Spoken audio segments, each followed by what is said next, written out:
So what do you do after you find out, and I'm not trying to sound stupid, I mean, I don't want to even say that anymore, but it's like so weird for me knowing that I'm a human being, hearing myself talking, saying, so what do you do when you find out that you're the chosen one who realizes that you're God? I mean, literally, what do I do now? I know that I'm God. What would the best world that I want? What is the best world that I could picture? All I can do is start working towards that without forcing other people to do it. And by telling people, I'm right, I'm right, I'm right, doesn't do anything but forces them away. And by having people say, listen to me, listen to me, listen to me, scares them away. So I just have to do it and be an example and just do that.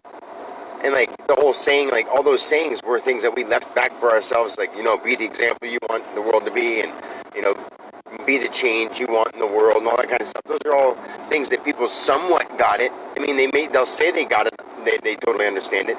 But if they have families and they value their families, and if I say, do you have a wife? And they say yes, then they're not a realized being. Maybe they are. Maybe they realized it after they were married and decided to stay there. But for the physical, for anyone to limit their physical activity or what they want to do with their personal being, not their personal materials. Like if they own the materials, if it's their body, a person should be able to do what they want with it and whatever they want with it, as long as it's not harming another person. When it comes to harming their emotions because they're hurt by it, that's that person's fault, not the one doing. If someone says, "Don't do that or it'll hurt my feelings," that's not my fault if I do it and it hurts their feelings. It's theirs. It's theirs. They have to learn how to be in control of their feelings. And as hard as that is, that's what we're supposed to be learning in school.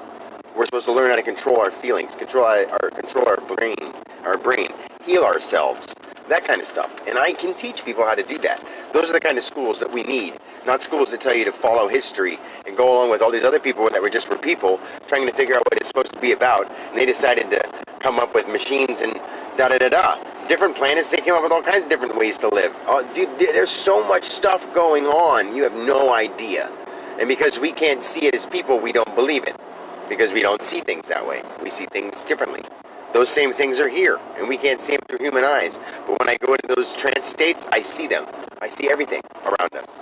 But when I can't see them through human eyes, I know they're there. I can close my eyes and feel them. Right now, I can feel them pinging in my head, making noises, like tickling me, making me smile, stuff like that. I know it sounds really silly, but I'm that close to it now. I'm in it. I am the stuff. I am the one. Like, we all are the one, but I am the one. That is, God is still out there, but I'm Dan Alexander, and I'm God in Dan Alexander's body. And I'm not just Dan Alexander anymore. I'm seriously God. Totally sober. 100% sober all the time. But on a spiritual high I'm on a spiritual overdose. But it's not a bad overdose. I don't know what you would call it, like when you're there, and it's there, and it's not going away. Like when you get high and you wish I could always stay this way. I am that way. Now, I'm exactly how I always wanted to be.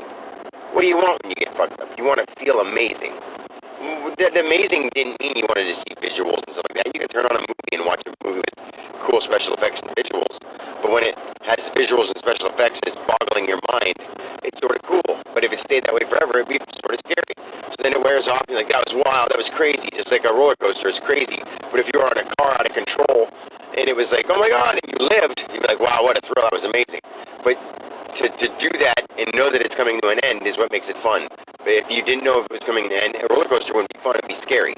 So think about it. Like, all those things are just, I don't know. I don't even know how to put that into words. I looked at something outside and took my attention.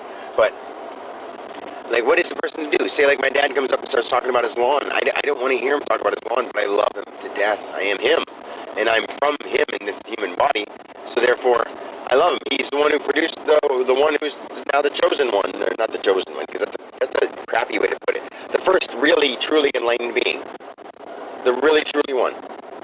If not, those other people that have sworn off their families, yes, they have to, but they haven't also understood it in their own way because they followed their dogma and they did their certain things.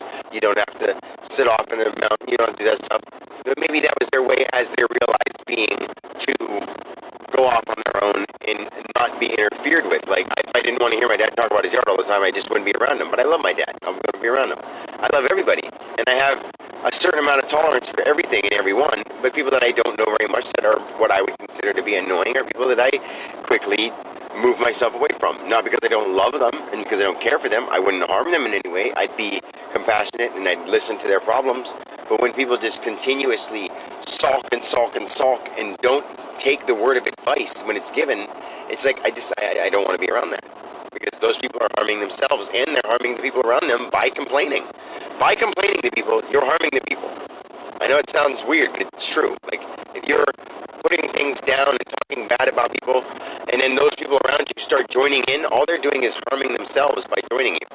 So, really watch what you say and watch what you do. So anyway, that's basically what I wanted to say there. Love you guys. Peace.